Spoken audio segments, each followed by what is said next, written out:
Amada familia, buenas tardes. Es un gusto el poder volver a estar con todos ustedes en este día sábado 25 de abril del 2020. Mi padre es el encargado de estar con vosotros los días sábados, pero tuvo que trabajar, tuvo que salir de viaje, así que voy a estar yo este día compartiendo con ustedes la palabra del Señor. Gracias a mis hermanos de la alabanza por su tiempo también, por estar ministrándonos, por el poder compartir en este tiempo de tanta necesidad, de tanta hambre espiritual que cada uno de nosotros, y también con la incertidumbre que tenemos por todo lo que está pasando en el mundo entero. Nuestra única confianza y nuestra fe está puesta solamente en el Señor. Toda nuestra esperanza, toda nuestra confianza, hoy estamos volcados como tiene que ser solamente en las manos del Señor, y esperamos y que todo sea su voluntad. Permítanme compartir con ustedes esta tarde un pasaje que está en 1 Samuel 7, 1 y 2, y quisiéramos dar lectura y un poco escudriñar lo que nos dice y lo que el Señor quiere que nosotros aprendamos, escuchemos y tomemos también por obra y vivamos en esta tarde la palabra. 1 Samuel capítulo 7, versículos 1 y 2. Mira lo que dice.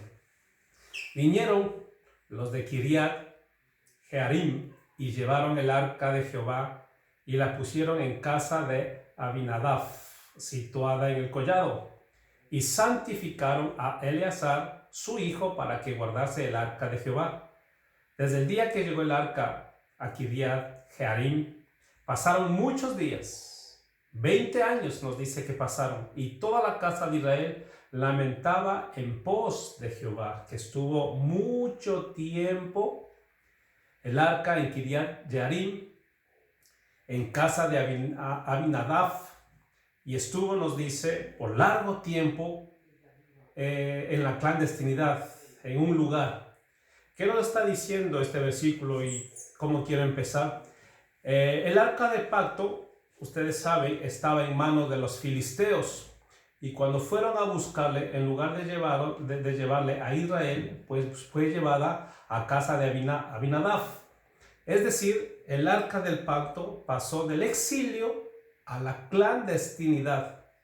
No, pasó de los filisteos a la casa de Abinadab, como dijimos en un principio, que estaba custodiada por su hijo Eleazar, nos dice, durante 20 años. Ahora, ¿qué quiero decir con esto, queridos? El arca ahora ya no es un lugar como en el Antiguo Testamento, donde estaba Dios, el arca del pacto, el arca de la alianza, estaba Dios en ese lugar. Hoy el arca ya no está. Dios ya no está en ese lugar. Hoy Dios está en nuestro corazón. El arca ahora es la presencia de Cristo Jesús en nuestras vidas. El arca ahora es la presencia de Jesús en nuestras vidas. Y nosotros debemos defenderle como tal. ¿Cómo la defendemos? ¿Cómo defendemos esta arca que ahora está en nuestros corazones? Con nuestra manera de vivir, con nuestro proceder, con nuestro testimonio, con nuestra experiencia con Jesús. Si nuestra vida no es santa delante de Dios y nuestro proceder no es el correcto, la vida de Cristo no está en nosotros. O sea, estoy diciendo que si nuestro proceder y nuestro caminar con Dios no son verdaderos, no son santos como dice las Sagradas Escrituras, Cristo en nosotros está exiliado y está en la clandestinidad. Miren lo que dice un versículo en el Evangelio de Juan, capítulo 14, 23 y 24. Miren lo que nos dice, queridos. Juan, capítulo 14, 23, 24, para los hermanos que nos están siguiendo, dice: respondió Jesús y le dijo: el que me ama, mi palabra guardará, y mi Padre le amará, y vendremos a Él, dijo Jesús. Les dijo Jesús a sus discípulos, y vendremos a Él y haremos morada con Él. Y continúa diciendo el siguiente versículo, el 24, dice, el que no me ama, no guardará mis palabras. Y la palabra que habéis oído no es mía, sino del Padre que me envió. ¿Qué está diciendo Jesús? El que ama, el que lo ama, el que guarda su palabra en su corazón para no pecar contra él, nos está diciendo, dice que su Padre, que el Señor nos amará, y nos dice que vendrá y hará morada en cada uno de nosotros, en nuestros corazones. Por eso lo que nosotros decimos que hoy Dios ya no vive en templo hecho por manos de hombre. Y gloria a Dios que Dios no vive en templo hecho de manos de hombre. Porque imagínense, tanto tiempo que no nos podemos reunir, que hemos dejado los locales. Por eso nosotros no le llamamos iglesia, le llamamos un local, un lugar de reunión. Porque Dios no está ahí. Hoy vemos claramente que Dios está en nuestros corazones. Equivocadamente se ha dicho siempre iglesia pensando que Dios está ahí. Pero gracias al Señor que no está ahí. Dios está en nuestros corazones. Dios está en nuestros hogares. Jesús está en tu casa, hermano. Jesús está en tu puesto de trabajo donde tú trabajas. Jesús está donde tú vas, ahí estás, porque nosotros somos los encargados de llevar la presencia de Jesucristo por donde vayamos. Eso es, nosotros somos una parte de un todo que se llama iglesia. Iglesia está repartida en todos los lugares del mundo, donde se reúnan 2 o 3. Jesucristo a eso le llama iglesia, porque dice que donde están 2 o 3, ahí está Él. Ahí está Él. Y si se ponen 2 más de acuerdo, dice componerse 2 de acuerdo, 2 personas, ya son iglesia. Porque dice que lo que pidamos creyendo Él nos dará si 2 personas se ponen de acuerdo. Entonces eso es lo precioso. Hoy ese lugar de reunión donde nosotros antes estábamos cantando, ahí no está el Señor, está con cada uno de nosotros como estamos diciendo. Por eso dice Jesús claramente, el que lo ama, el que guarda su palabra, el que vive correctamente, el que anda en verdad y en justicia, nos dice que el Padre y Él mora en sus corazones. Pero el que no lo ama, dice que no guarda sus palabras. En otras palabras está diciendo, valga la redundancia, que el que hace y vive como quiere, el Padre no está en su corazón.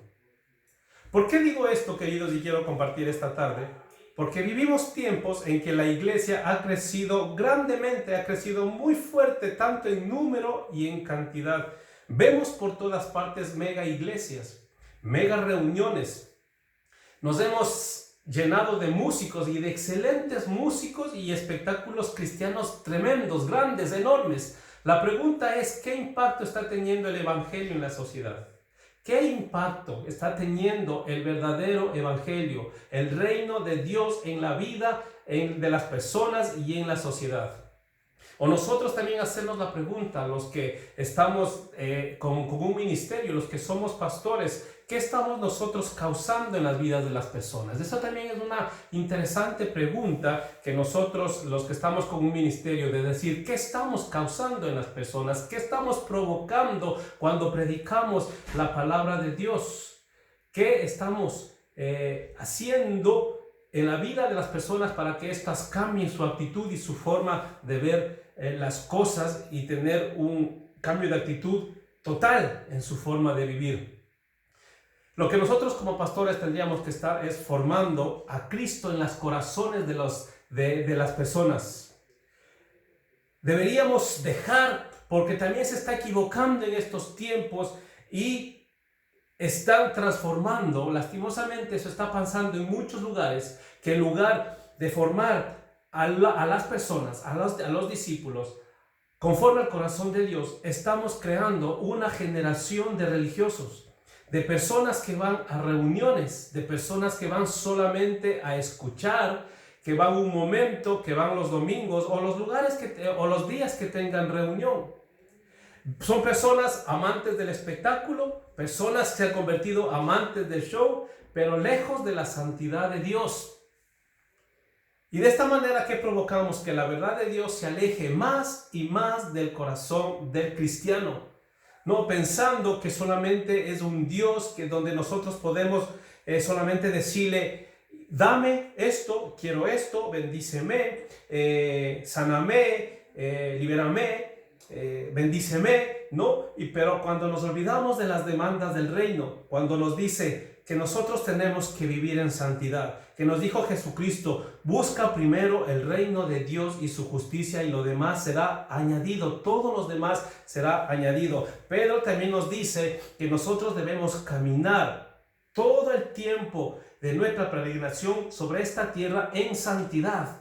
Sin santidad nadie verá al Padre. Eso es lo que nosotros también nos demanda el reino que Jesucristo predicó cuando estuvo aquí en la tierra. No solamente son ofertas. El Evangelio tiene 50% de ofertas y 50% de demandas. Pero nosotros tenemos que tener el didaqué de Dios, que son las enseñanzas, que son las verdades en nuestros corazones, para que lo demás venga por fe. Tenemos que vivir nosotros en el reino, obedeciendo las verdades del reino, para que las bendiciones vengan de parte del Señor. Si no, de otra manera, estamos creando una generación de religiosos que solamente quieren recibir, recibir y recibir.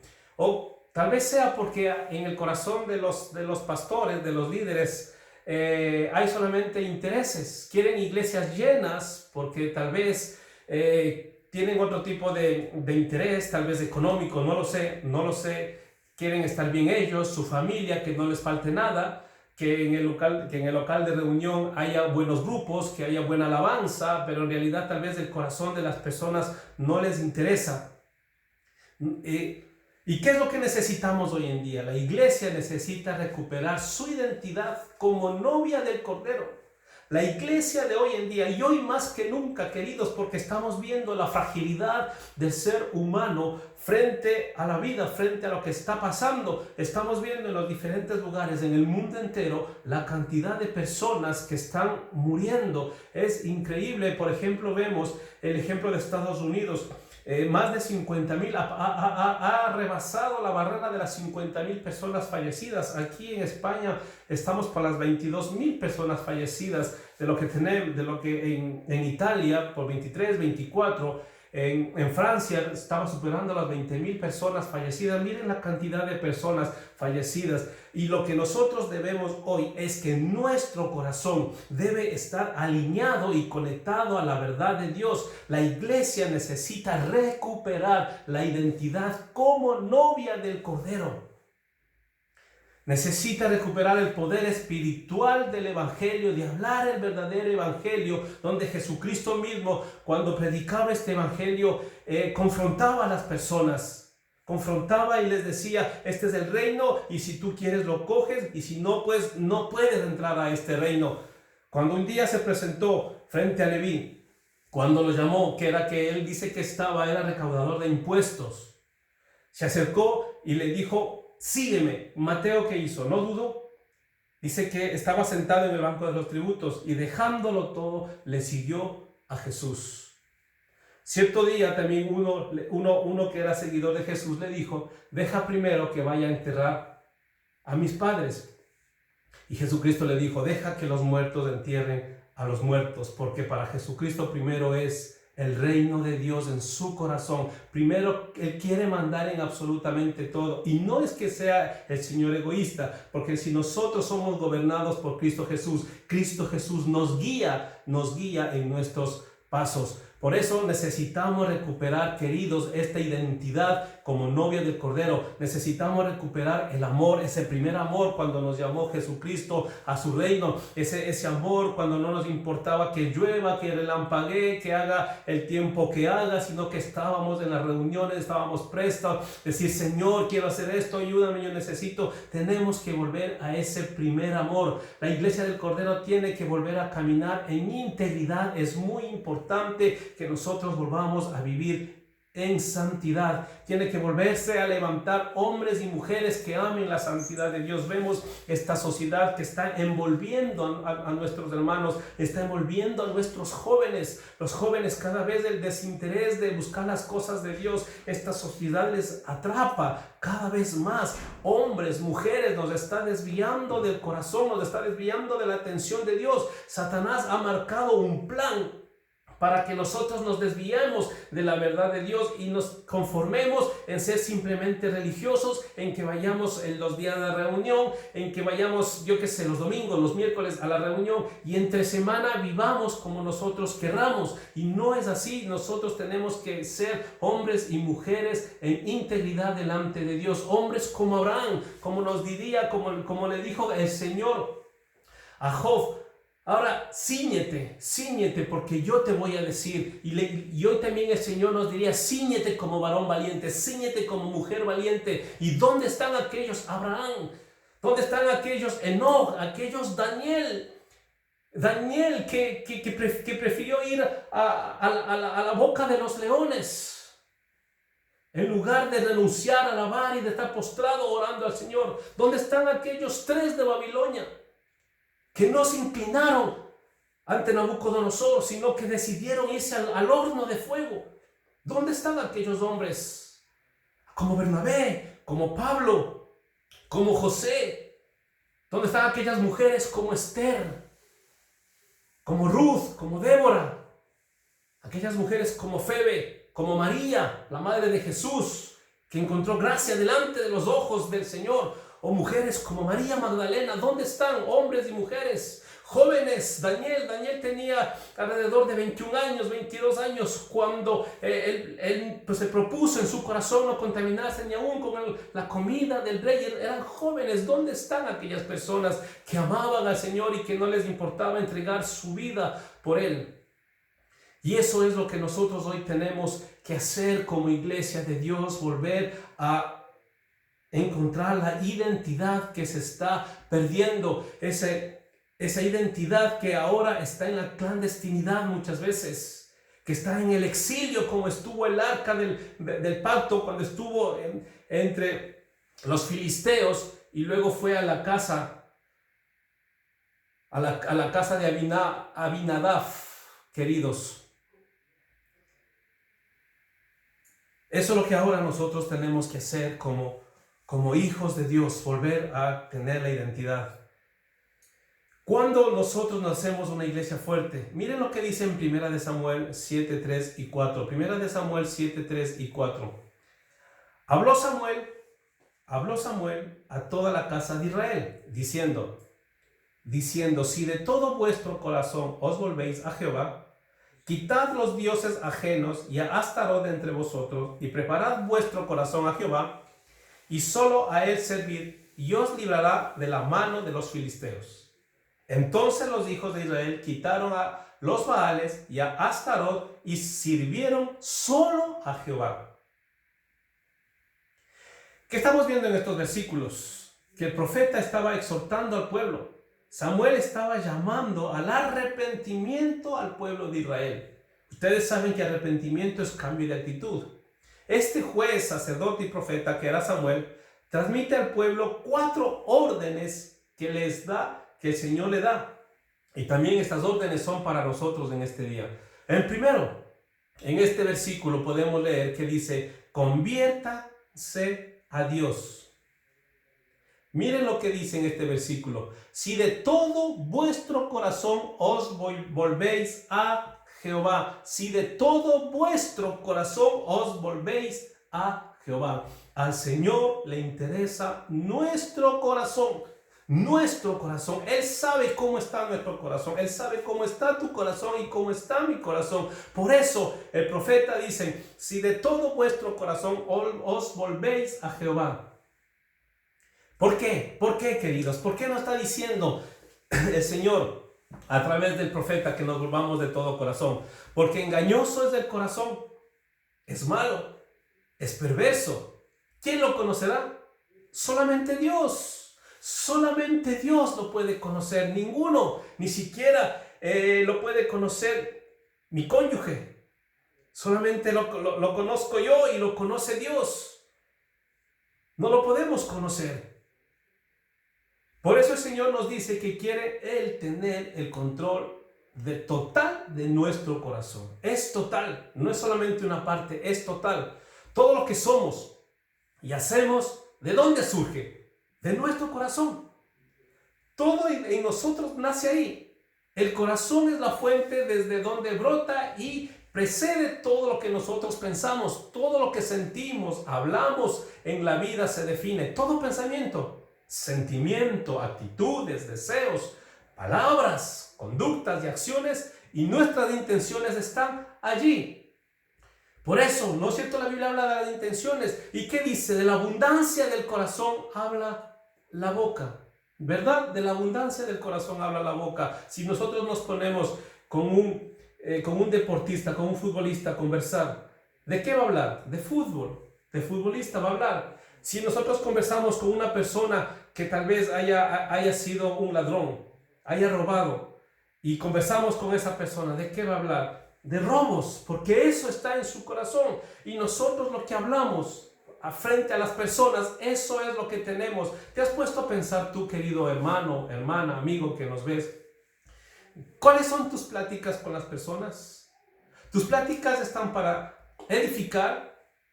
¿Demuestran el carácter de Cristo? ¿Tienen gozo? ¿Tienen alegría tus palabras? Eso es lo que tú tienes en el corazón. De lo que tú hablas es lo que tiene en el corazón.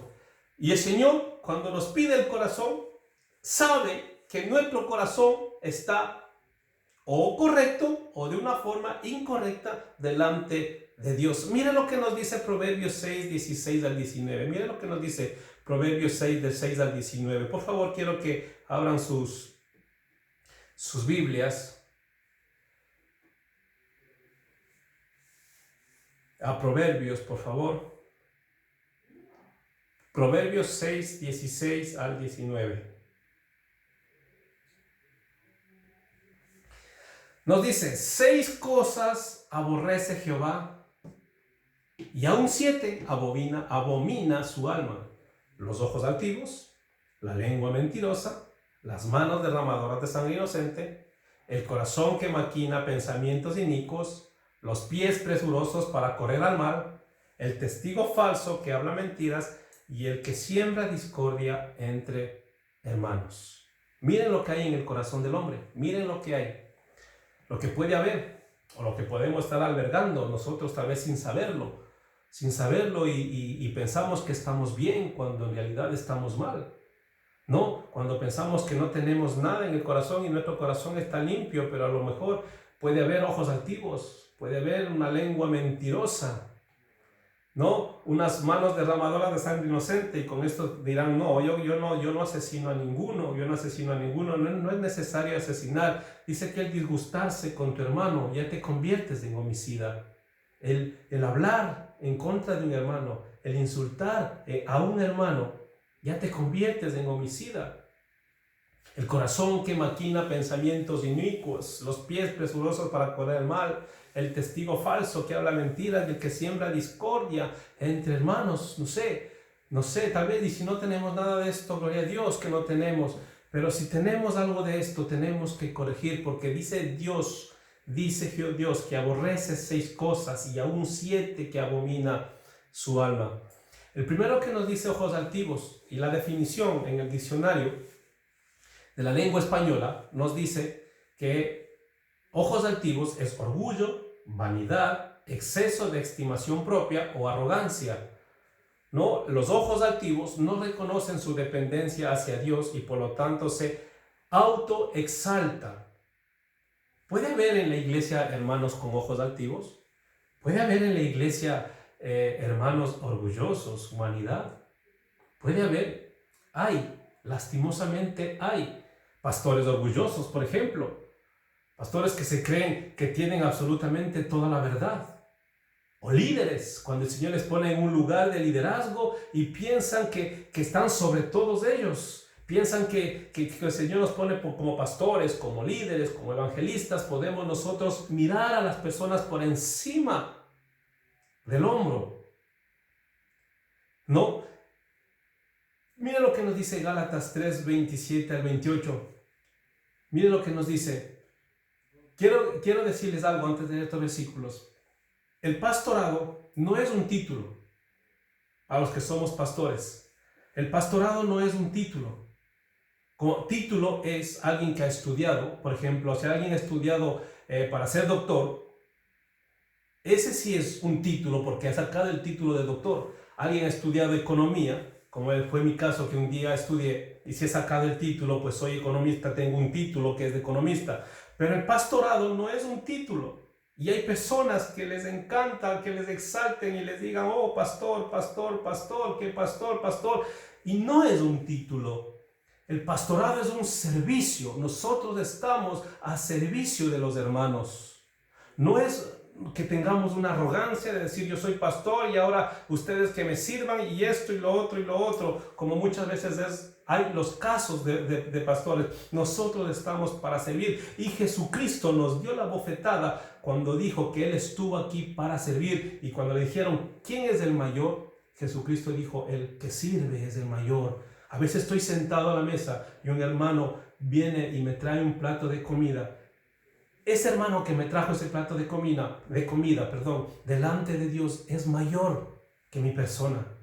Porque el que sirve, dice Jesucristo claramente, es el mayor de todos. Y mire lo que dice en Gálatas 3, 27 y 28. Porque todos los que habéis sido bautizados en Cristo, de Cristo estáis revestidos. Ya no hay judío ni griego, no hay esclavo ni libre, no hay varón ni mujer, porque todos vosotros sois uno en Cristo Jesús. Uno. Aquí nadie es más que nadie. Yo no estoy por encima de nadie, ni tampoco estoy por debajo de nadie. Ninguno, todos delante de Dios somos iguales. El precio que pagó por mí Cristo Jesús cuando murió es el mismo precio que pagó por mi hermano de la iglesia que se reúne conmigo. Es el mismo precio. El valor que tengo yo para Cristo Jesús es el mismo valor que tiene todas las personas alrededor del mundo cuando vienen y se arrepienten delante de Dios. Yo no tengo más valor que ninguna otra persona, porque aquí dice ya no hay ninguno que esté por encima. No hay judío, no hay griego, no hay esclavo, no hay libre, no hay varón, no hay mujer. Todos vosotros sois uno en Cristo Jesús. Y un día dice Jesús, porque hubo un conflicto, porque la madre de dos de sus discípulos se acercó a Jesús. Y Jesús y le dijo, maestro, quiso pedirle algo. Le dijo, sí, mujer. Manda, les dijo esta mujer, manda que en tu reino uno de mis hijos se siente a la derecha y el otro se siente a la izquierda.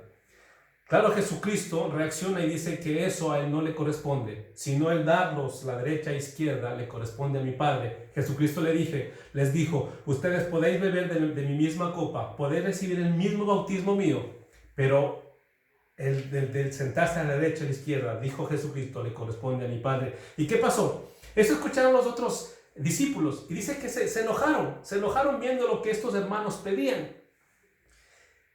Y entonces Jesús llamándolos nos dice en Mateo, esta historia está en Mateo 20, 25 al 28, más adelante desde el versículo 23 más o menos. Entonces Jesús llamándoles les dijo, ¿sabéis que los gobernantes de las naciones se enseñorean de ellas? No, los gobernantes de las naciones se enseñorean de ellas, y los que son grandes ejercen sobre ellos potestad. Mas entre vosotros no será así, sino el que quiera hacerse grande entre vosotros será vuestro servidor, y el que quiera ser el primero entre vosotros será vuestro siervo.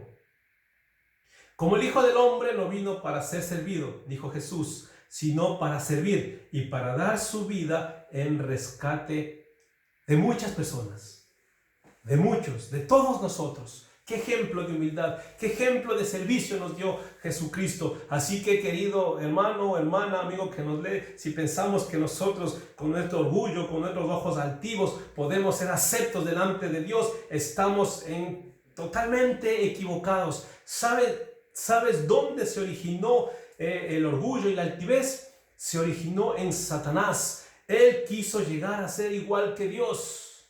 Él quiso llegar. Altivez y orgullo solamente tiene Satanás. Y si tal vez por obra circunstancia está en nuestro corazón, pide a Dios que te quite ese orgullo o esa altivez, porque eso no es de parte del Señor, eso es de Satanás, porque ahí se originó la altivez. Dice Isaías 14, 11 al 15, dice, Isaías 14, 11 al 15 dice, descendió al Seol tu soberbia y el sonido de tus arpas. Gusanos serán tu cama y gusanos te cubrirán. Como caíste del cielo, lucero, hijo de la mañana, cortado fuiste por tierra. Tú que debilitas a las naciones, tú que decías en tu corazón, subiré al cielo en lo alto, junto a las estrellas de Dios, levantaré mi trono y en el monte del testimonio me sentaré a los lados del norte. Sobre las alturas de las nubes subiré y seré semejante al Altísimo, mas tú derrumbado eres hasta el Seol, a los lados del abismo.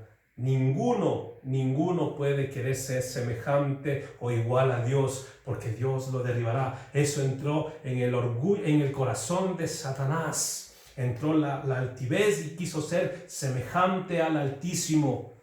Y los engaños de Satanás, sus muchas contrataciones, dice en otro libro, sus muchas contrataciones, nos dice que convenció a 1/3 de los ángeles para irse con él. ¿Qué les ofrecería? No lo sé, no nos aclara lo que les ofreció, pero dice que por sus muchos contratos se fue con él. 1/3 de los ángeles se rebelaron contra Dios, el orgullo entró en su corazón, por eso dice, fue derribado hasta el Seol, al lado del abismo.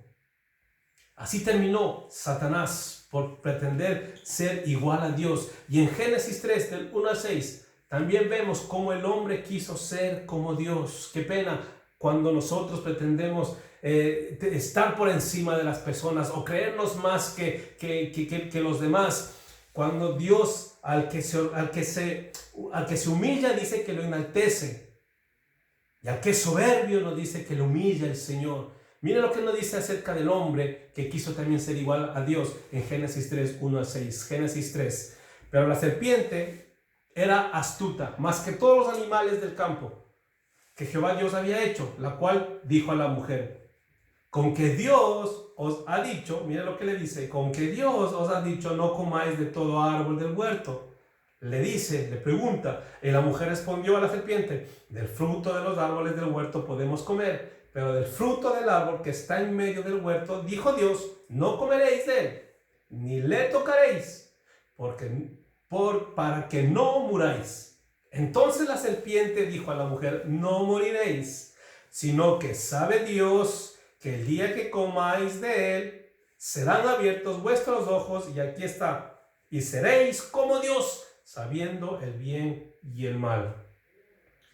Seréis como Dios, sabiendo el bien y el mal. Y vio la mujer que el árbol era bueno para comer y que era agradable a los ojos y el árbol codiciable para alcanzar la sabiduría, y tomó de su fruto y comió, y dio también a su marido, el cual comió así como ella. El gran error del ser humano, haberle creído a la serpiente. Primero la mujer nos dice que fue envuelta, que fue engañada por la serpiente, por Satanás, y le dijo, no vas a morir, sino que sabe Dios que el día que comas van a abrirte tus ojos y serás como Dios, sabiendo el bien y el mal. Se abrieron nuestros ojos. El pecado de Adán nos alcanzó a toda la humanidad, y ahora podemos ver la condición triste del ser humano, la condición que se quedó apartado de Dios, listo para el juicio de Dios, blanco de la ira de Dios. Porque un día quiso ser como Dios, sabiendo el bien y el mal. Y así de esta manera el hombre está sumergido en sus pecados, en sus delitos. Si no hubiese sido por Cristo Jesús, por Dios mismo, que mandó a su Hijo para que muera por nosotros, ¿qué hubiese sido de cada uno de nosotros? Por eso, por su misericordia, estamos aquí, queridos. Por su misericordia, nosotros no le elegimos a Él. Él nos eligió a nosotros, y más nos dice que Él escogió lo vil y lo despreciado de este mundo para avergonzar a lo entendido. Queridos, por eso nosotros no somos nadie, tan solo somos siervos para el Señor, y tenemos que actuar como tal, tenemos que actuar con nuestros hermanos igual a ellos. Tenemos que servirnos los unos con los otros, tener esa coinonía de hermandad, de iglesia, de ser unos en una sola fe, un solo bautismo, un solo Señor, como nos dice la carta a los Efesios. Y desafortunadamente, cada día el hombre quiere llegar a ser más como Dios. Eso es el desfortunio que tiene el hombre, que cada día quiere ser igual a Dios. Segunda de Timoteo 3, 1, 7 nos dice: también debes saber esto, que en los postreros días vendrán tiempos peligrosos, porque habrá hombres amadores de sí mismos, avaros, vanagloriosos, soberbios, blasfemos, desobedientes a los padres, ingratos, impíos, sin afecto natural, implacables, calumniadores, intemperantes, crueles, aborrecedores de lo bueno, traidores, impetuosos, infatuados, amadores de los deleites más que de Dios, que tendrán apariencia de piedad, pero negarán la eficacia de ellos. A estos evita. Nos está diciendo una verdad, como dicen aquí, una verdad como un templo. Pablo le estaba diciendo a Timoteo lo que en estos tiempos está pasando. Hombres amadoras de sí mismo, avaros, lanzados solamente a la codicia de tener más y más y más, vanagloriosos, se creen más que todos, soberbios, blasfemos, desobedientes. Vemos que los jóvenes cada vez más desobedientes a los padres, ingratos, impíos, que no tienen piedad, sin afecto natural, que el amor solamente les importa para ellos mismos. Implacables, calumniadores, intemperantes, crueles, aborrecedores de lo bueno. Miren todo lo que nos está, esta lista que nos da el apóstol Pablo en la segunda carta de Timoteo, que tendrán apariencia de piedad, nos dice, pero negarán la eficacia de ella. A estos evita, le dice al joven Timoteo.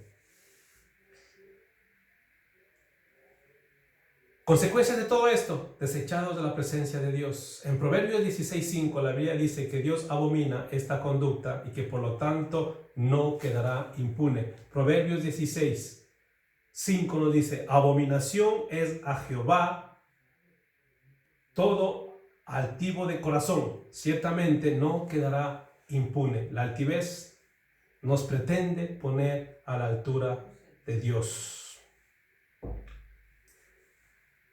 Luego nos dice el corazón que maquina pensamientos inicuos.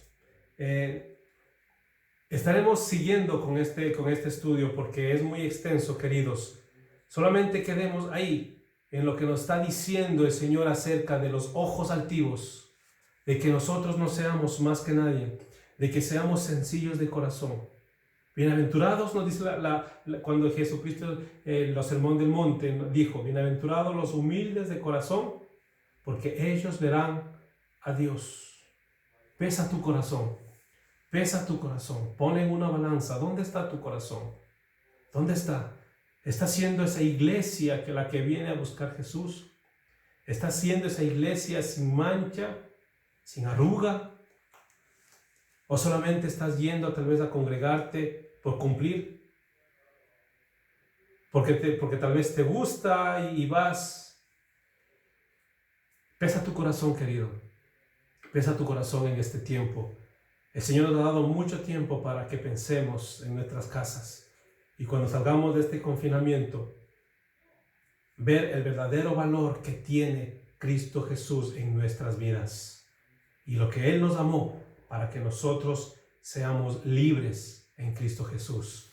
Oremos, queridos. Gracias, Señor, por